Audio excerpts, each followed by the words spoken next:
টেবিলে সাজানো electric shotter, drill machine, কাটার, Chinese কুড়াল, হাসুয়া, দেশীয় আগ্নেয়াস্ত্রসহ ডাকাতির কাজে ব্যবহৃত নানা যন্ত্রাংশ। এসব দিয়েই বন্দরনগরী চট্টগ্রামের শিল্পাঞ্চল বাইজিত এলাকায় ডাকাতি, অপহরণের মতো কাজ করত পুলিশের তালিকাভুক্ত দুর্ধর্ষ ডাকাত ছোট সাজ্জাদ ও তার সহযোগীরা। মঙ্গলবার সংবাদ সম্মেলনে পুলিশ জানায়, সোমবার রাতে বাইজিদ মোস্তামি ৩ রাস্তার মোড় এলাকার এক ভবনে ডাকাতির প্রস্তুতিকালে ডাকাত দলটির ৬ সদস্যকে গ্রেফতার করে পুলিশ। এই সময় ডাকাতির কাজে ব্যবহার হওয়া দেশীয় তৈরি অস্ত্র উদ্ধার করা হয়।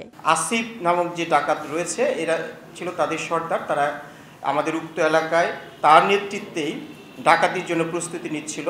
আমরা এই অভিযান পরিচালনা করে আরও বেশ কিছু সংখ্যক মোবাইল পেয়েছি এবং তাদের কাছ থেকে বিপুল পরিমাণ এটিএম কার্ড জব্দ করা হয়েছে।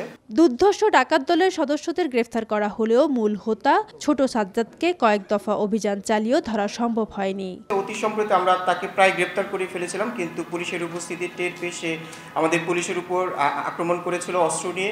এদিকে গত ৫ দিনে নগরীর বিভিন্ন স্থানে অভিযান চালিয়ে ১৩১ জন ছিনতাইকারী গ্রেফতার করে পুলিশ।